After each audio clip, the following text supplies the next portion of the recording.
Hi everyone. It's time to talk about the books I read in August. Also, my hair looks like this insane mane today. I don't know what's going on. I think it's humid out for once. Yeah. August books. I read 5 books. Yep. And we're gonna talk about them.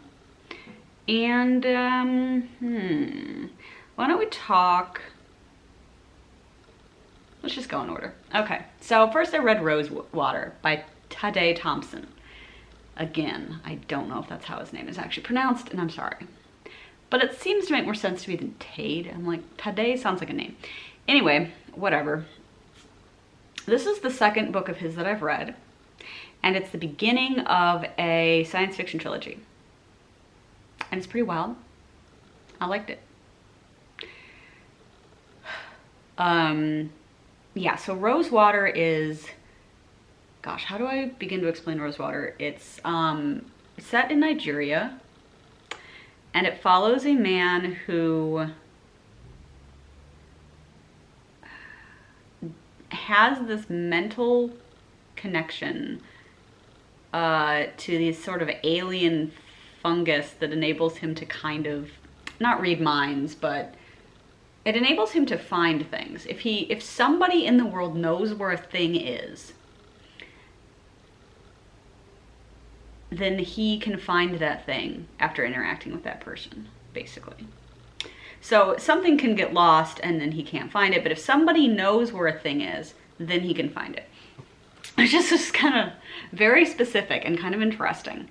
But the plot follows this idea that there's this town called Rosewater in Nigeria, which has grown up around this alien dome. And once a year the dome opens, and if you happen to be there, you get healed of injuries and illnesses. It doesn't always do it right. I don't think it entirely knows. Like, there's no intelligence that really knows what humans are supposed to look like, but it mostly does it right. Unfortunately, it also reanimates corpses, and then they have to spend like the next couple of months chasing those down. But this guy works in that town, and he has kind of 2 jobs. One is for a bank as security, but the other one is he's kind of a secret agent. Like this intelligence group in Nigeria recruited him, and there's some weird shit going on. Like, basically, the people who have this mental ability, which is also kind of conferred by the aliens, because, like, the aliens came to Earth and essentially infected it with this, like, fungus spore thing, and it doesn't affect things mostly, but it has kind of created this mental ability for a select few people, right? But anyway, so if you have that ability, you can go into this almost kind of like mental matrix zone and interact with other people who have it, but people who have the ability start dying. And he's trying to figure out what's going on. That's sort of the plot. I know I feel that I've explained it very badly, but there is more stuff going on than that. And you also follow his life up to this point. Like, there's a lot of jumping in time where we like learn about how he got involved with this group and just other stuff. It is a strange book. I quite enjoyed it. I'm finding now, thinking back on it, that I remember much less of it than I probably should. So I don't know what's up with that, but I'm definitely going to continue the series. The other book I read by Thompson was The Light... No, that's not it. I confuse a couple of titles. It was Far from the Light of Heaven. There we go. And it was kind of a sci-fi mystery novel in a way, and I didn't like jive with it super well. I liked this better though, and I think it's just that his writing style didn't work in something that was more like a space opera for me. But this book is set on Earth, so for some reason, like, that makes it work better for me. But it was good, and I'm definitely intrigued to know like what's gonna happen next. Then, or simultaneously really, I was listening to the audiobook Origin by Jennifer Raff. And this one, I've just really been in the mood for nonfiction audiobooks lately. And this one was good. So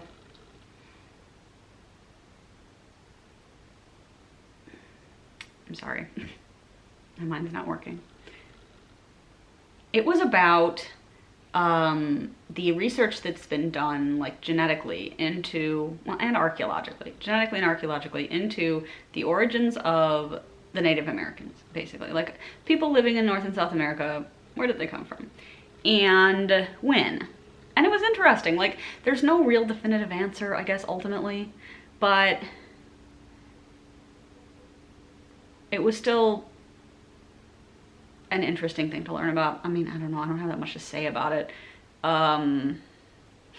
I did enjoy when she explained in some detail how to do DNA extraction and PCR, because that's like literally exactly what I was doing at work that particular week, and I was like, okay.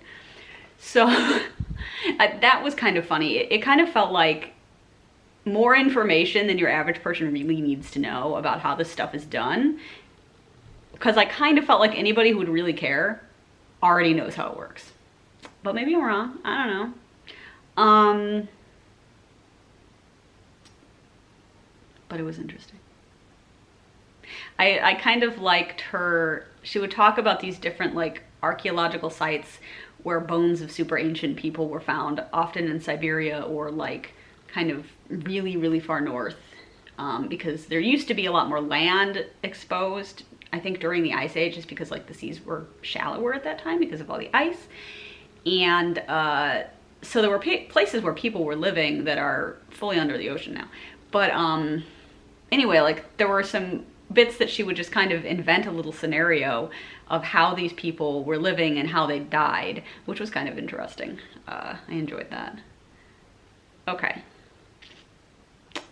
The other audiobook that I listened to this month, or this last month, which was also nonfiction, because like I said, I've been on a kick, and it continues, and you'll find out next month what that's about, but was Hidden Figures by Margot Lee Shetterly, which, if you've seen the movie, you know. So this is the book that the movie Hidden Figures is based on, and it's about the women, and more specifically the black women who worked for NASA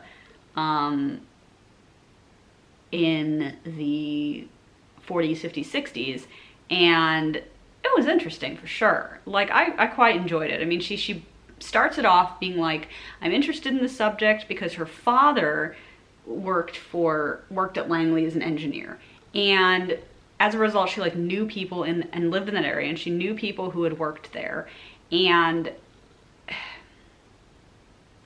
I think she just thought this is such an interesting topic to really talk about because it's kind of out of the ordinary. We definitely don't think of that time period as being a time period in which scientific jobs were being done by black women, but like it was, at least at this one particular place.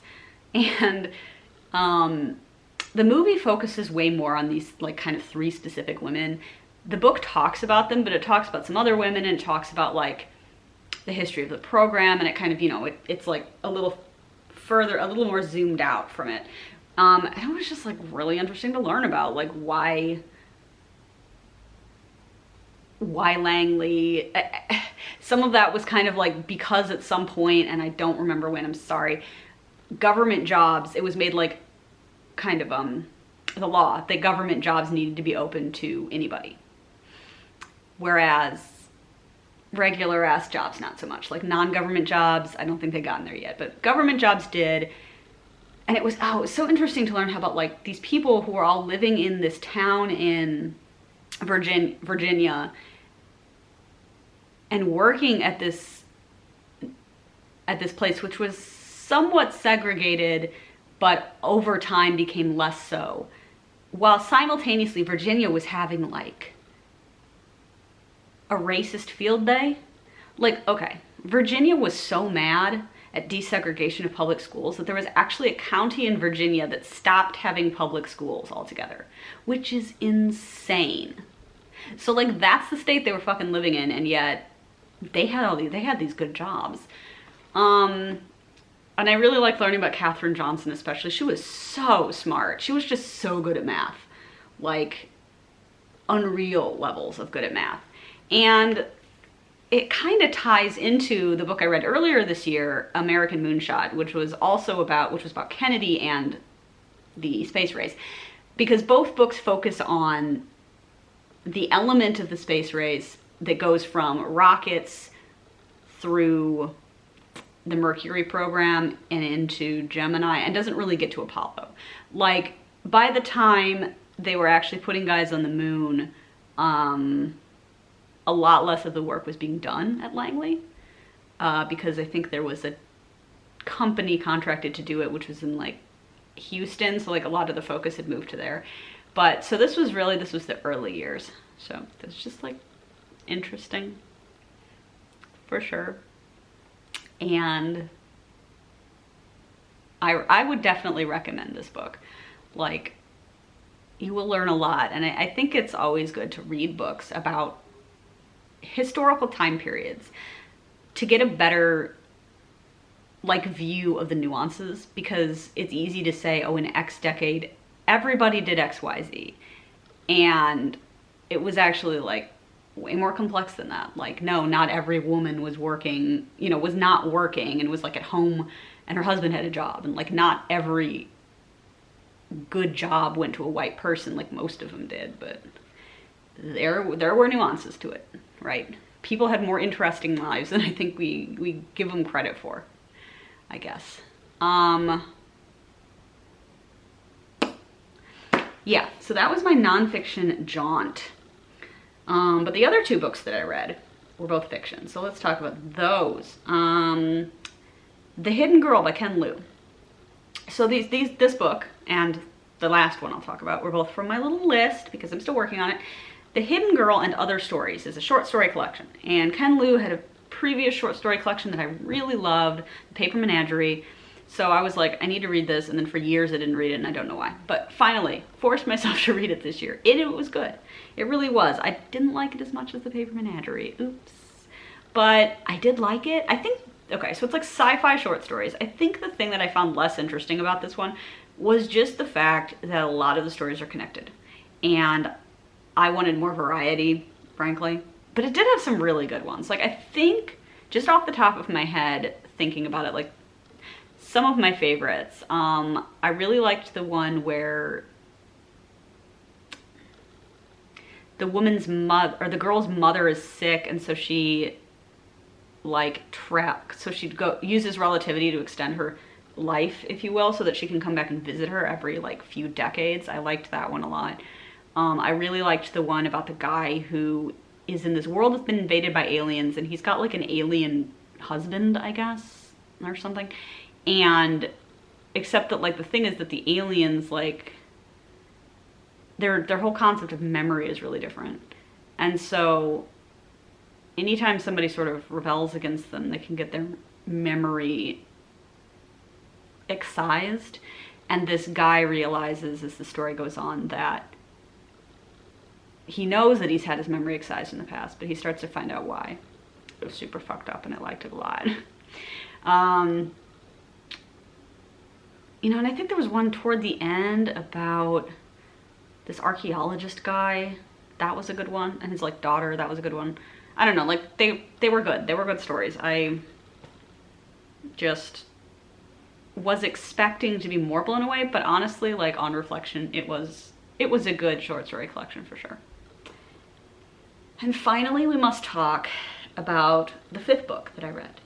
The one that took me the longest, and the one that I was the most intimidated by, and that was Moby Dick, or The Whale, by Herman Melville. So I'm sure you've heard of this book, although you probably haven't read it, because like, it's kind of scary. Like, it's a long book, it's dense, but you know what, it was honestly easier to read than I thought it would be. And after reading War and Peace a couple years ago, nothing is really that intimidating anymore.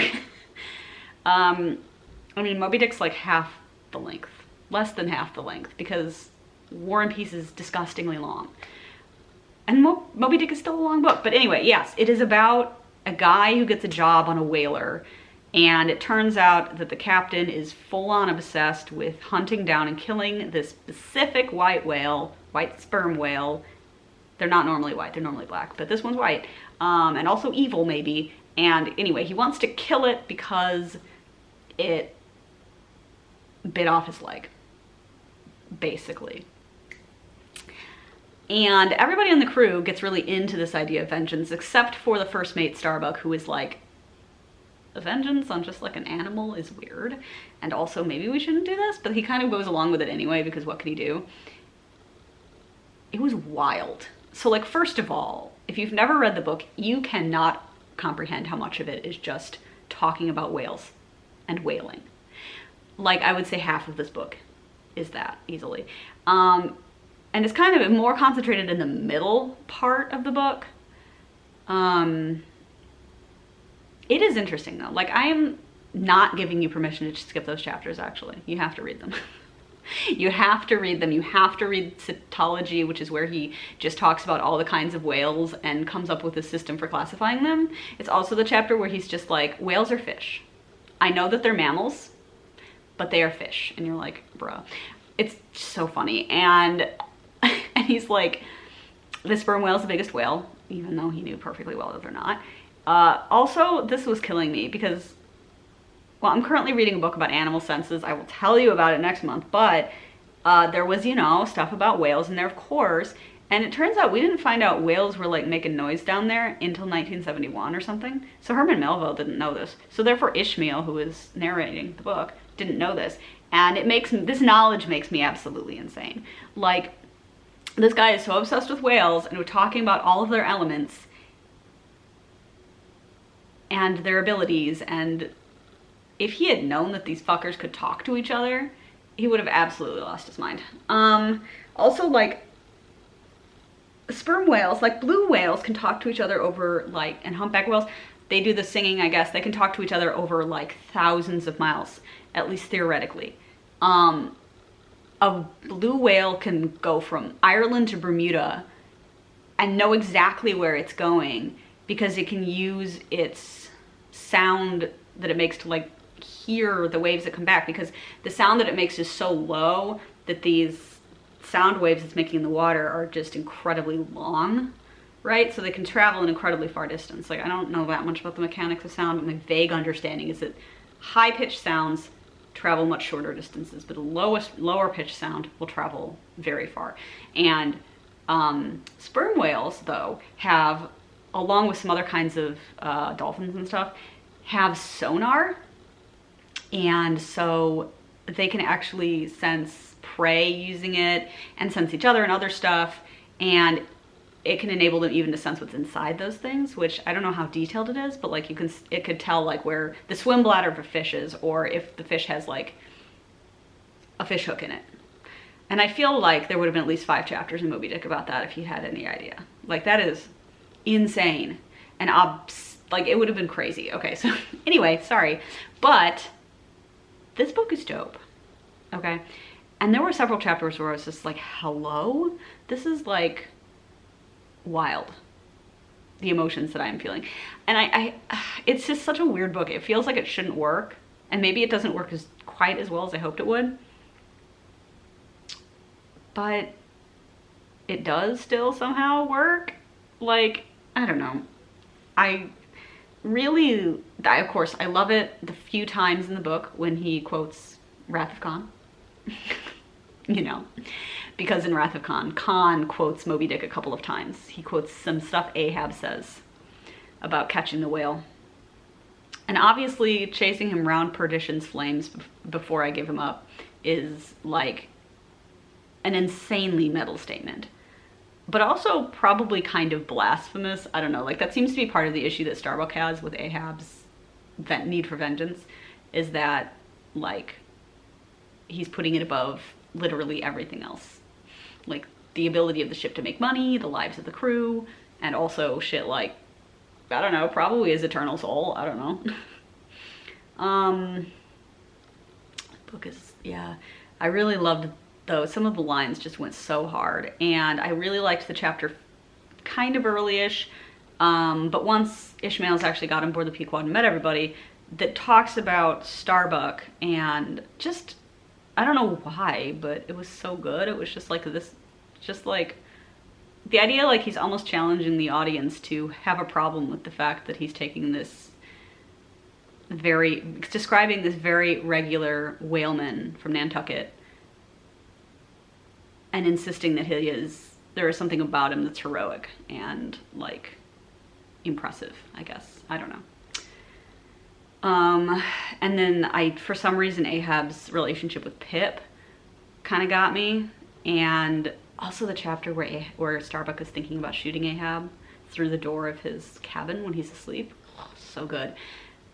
And also, I gotta say, one of the most relatable things I've ever read right at the beginning of the book, in the first chapter, Ishmael is describing why he goes off to sea.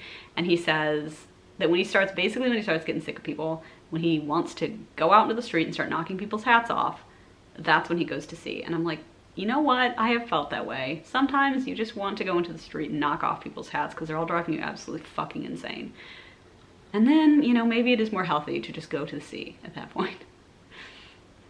So, anyway, highly recommend Moby Dick. Like, genuinely, it's much easier to read than I thought it would be. Like, yes, it took a long time. It has about 1 million chapters and they're short, though. So that, like, really helps move it along, I think. And it's good shit. Like, what can I say? It is good shit. I also didn't really know how it was gonna end. I mean, I had an idea. I wasn't entirely wrong, but I didn't fully know, right? So I think you should read Moby Dick. So I'm gonna say I'm done now, but that was the month. It was successful. And I'm a little bit behind on my reading, honestly, but I'm kind of gonna blame Moby Dick for that because it took me like 2.5 weeks to read. So hopefully I'll be able to catch up. And I will see you all next month.